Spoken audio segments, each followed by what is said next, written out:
sovereignty to the state of Jammu and Kashmir by CO 273, the Constitution of the state of Jammu and Kashmir is inoperative and is declared to have become redundant. L.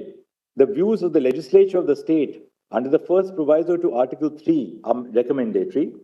Thus, Parliament's exercise of power under the first proviso to Article 3 under the proclamation was valid and not mala-fide. M. The Solicitor General stated that the statehood of Jammu and Kashmir will be restored, except for the carving out of the Union Territory of Ladakh. In view of the statement, we do not find it necessary to determine whether the reorganization of the state of Jammu and Kashmir into two Union Territories of Ladakh and Jammu and Kashmir is permissible under Article 3. However, we uphold the validity of the decision to carve out the Union Territory of Ladakh in view of Article 3A, read with Explanation 1, which permits forming a Union Territory by separation of a territory from any state. N. We direct that steps shall be taken by the Election Commission of India to conduct elections to the Legislative Assembly of Jammu and Kashmir, constituted under Section 14 of the Reorganization Act by 30 September 2024. Restoration of statehood shall take place at the earliest and as soon as possible.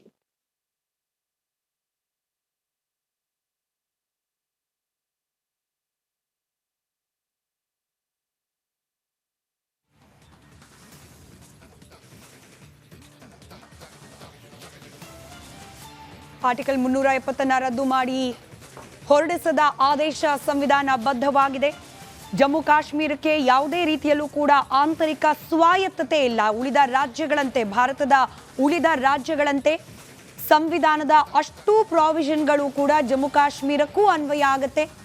ಹಾಗೆ ಕೇಂದ್ರಾಡಳಿತ ಪ್ರದೇಶವಾಗಿ ಏನು ಪ್ರಕಟ ಮಾಡಲಾಗಿತ್ತು ಅದಕ್ಕೆ ರಾಜ್ಯದ ಸ್ಥಾನಮಾನವನ್ನು ಪುನಃಸ್ಥಾಪಿಸಬೇಕು. ಈ ಬಗ್ಗೆ ತಕ್ಷಣಕ್ಕೆ ಕ್ರಮವನ್ನು ಕೈಗೊಳ್ಳುವತ್ತ ಕಾರ್ಯಪ್ರವೃತ್ತವಾಗಬೇಕು. ಹಾಗೆ ಚುನಾವಣಾ ಆಯೋಗ ಸೆಪ್ಟೆಂಬರ್ 30, 2024 ಒಳಗಾಗಿ ಚುನಾವಣೆಯನ್ನ ನಡೆಸಲಿಕ್ಕೆ ವ್ಯವಸ್ಥೆಯನ್ನ ಮಾಡಿಕೊಳ್ಬೇಕು ಅಂತ ಕೂಡ ಸೂಚನೆಯನ್ನ ನೀಡಿದೆ ಕೋರ್ಟ್. ಆದಷ್ಟು ಬೇಗ ರಾಜ್ಯ ಸ್ಥಾನವನ್ನ ಪುನಃಸ್ಥಾಪಿಸಬೇಕು ಕೇಂದ್ರ ಸರ್ಕಾರಕ್ಕೆ ನಿರ್ದೇಶನವನ್ನ ನೀಡಿದೆ ಸುಪ್ರೀಂ ಕೋರ್ಟ್. ಚುನಾವಣಾ ಆಯೋಗಕ್ಕೂ ಕೂಡ ನಿರ್ದೇಶನ 2024 ಸೆಪ್ಟೆಂಬರ್ 30 ಒಳಗೆ ಚುನಾವಣೆಯನ್ನ ನಡೆಸಲಿಕ್ಕೆ ಬೇಕಾದ ವ್ಯವಸ್ಥೆಯನ್ನ ಮಾಡಿಕೊಳ್ಳುವಂತೆ ಸೂಚನೆ. Jammu and Kashmir and not any other constitution, that is the constitution of Jammu and Kashmir. The purpose on Article 373, I've said, the purpose of the Constituent Assembly was to draft a constitution for the governance of the state. On the other hand, the purpose of Article 370, as noted above, was to slowly bring Jammu and Kashmir on par with the states in India. It can hardly be contended that the second and in some ways a larger purpose would be effected by the fulfillment of the first. The second purpose remained an ongoing exercise long after the State Constituent Assembly was dissolved. Thus, Chandrachud ಅವರ ನಂತರದಲ್ಲಿ ಇದೀಗ ಮತ್ತೋರ್ವ ನ್ಯಾಯಮೂರ್ತಿಗಳು ಸಂಜಯ್ ಕಿಶನ್ ಕೌಲ್ ತಮ್ಮ ತೀರ್ಪನ್ನ ಓದ್ತಾ ಇದ್ದಾರೆ. Article 370 ರದ್ದು ಮಾಡಿ ಹೊರಡಿಸಿದ ಆದೇಶ ಸಂವಿಧಾನ ಬದ್ಧ ಅನ್ನೋದನ್ನ ಮುಖ್ಯ ನ್ಯಾಯಮೂರ್ತಿಗಳು ತೀರ್ಪನ್ನ ಪ್ರಕಟಿಸಿದ್ದಾರೆ. ಕೇಂದ್ರ ಸರ್ಕಾರ ಆದೇಶಿಸೋಕೆ ರಾಜ್ಯದ ಸಹಮತ ಬೇಕಿಲ್ಲ, ಕೇಂದ್ರದ ಆದೇಶಕ್ಕೆ ರಾಜ್ಯದ ಒಪ್ಪಿಗೆ ಬೇಕಿಲ್ಲ. ಒಂದಷ್ಟು ಪ್ರಶ್ನೆಗಳನ್ನ ಕೋರ್ಟ್ನ ಮುಂದೆ ಎತ್ತಲಾಗಿತ್ತು. ರಾಷ್ಟ್ರಪತಿ ಆಡಳಿತದ ಸಂದರ್ಭದಲ್ಲಿ ಕೈಗೊಳ್ಳಲಾದ ನಿರ್ಧಾರ, ಹಾಗೆ ಆರ್ಟಿಕಲ್ 370 ರದ್ದುಗೊಳಿಸುವ ಆ ಒಂದು ನಿರ್ಧಾರ, ಇದೆಲ್ಲವನ್ನ ಕೂಡ ಪ್ರಶ್ನೆ ಮಾಡಲಾಗಿತ್ತು. ಇದಕ್ಕೆ ಸುಪ್ರೀಂ ಕೋರ್ಟ್ನ ಸಿಜೆಐ ಚಂದ್ರಚೂಡ್ ಅವರು ತಮ್ಮ ತೀರ್ಪನ್ನ ಓದಿ ಒಂದಷ್ಟು ಉತ್ತರವನ್ನ ನೀಡಿದ್ದಾರೆ. ಜಮ್ಮು ಕಾಶ್ಮೀರ ಭಾರತದ ಅವಿಭಾಜ್ಯ ಅಂಗ. 370 ವಿಧಿ ತಾತ್ಕಾಲಿಕ ಕ್ರಮವಾಗಿತ್ತು, ಹೀಗಾಗಿ ಅದನ್ನ ರದ್ದುಗೊಳಿಸುವ ಆದೇಶ ಸಂವಿಧಾನ ಬದ್ಧವಾಗಿದೆ.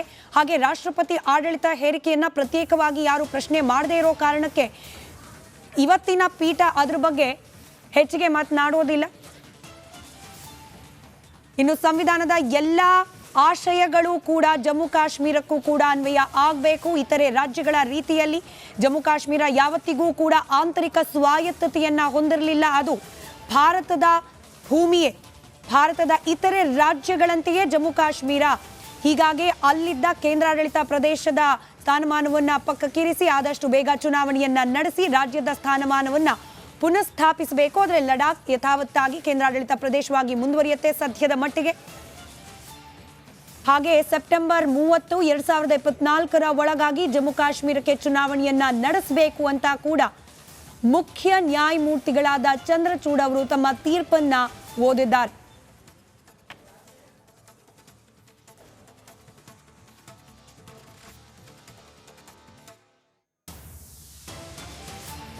Proclamation had been approved by the Parliament prior to such irreversible action. See, the President reserves both legislative and non-legislative powers after the proclamation of emergency. Though Article 356 is continuance of Article 356, the former does not stipulate any bar or restriction on the Union Parliament or the President to exercise non-legislative power of the state legislature. And I've dealt with the challenge to Section 3 and 4 of the Jammu and Kashmir Reorganization Act. The challenge to Section 3 of the Jammu and Kashmir Reorganization Act on the touchstone of Article 3 is not required to be debated on account of the assurance on behalf of the Government of India that statehood of Jammu and Kashmir would be restored on elections being held. B, it is imperative to ascertain the views of the state legislature under the first proviso to Article 3 if the proposed bill affects the area, boundaries or name of the state. However, in the instance case, since state of Jammu and Kashmir was under President's rule and the state legislature was already dissolved, the functions of the state legislature were performed by the Union Parliament. Hence, it was not possible to ascertain the views of the state legislature.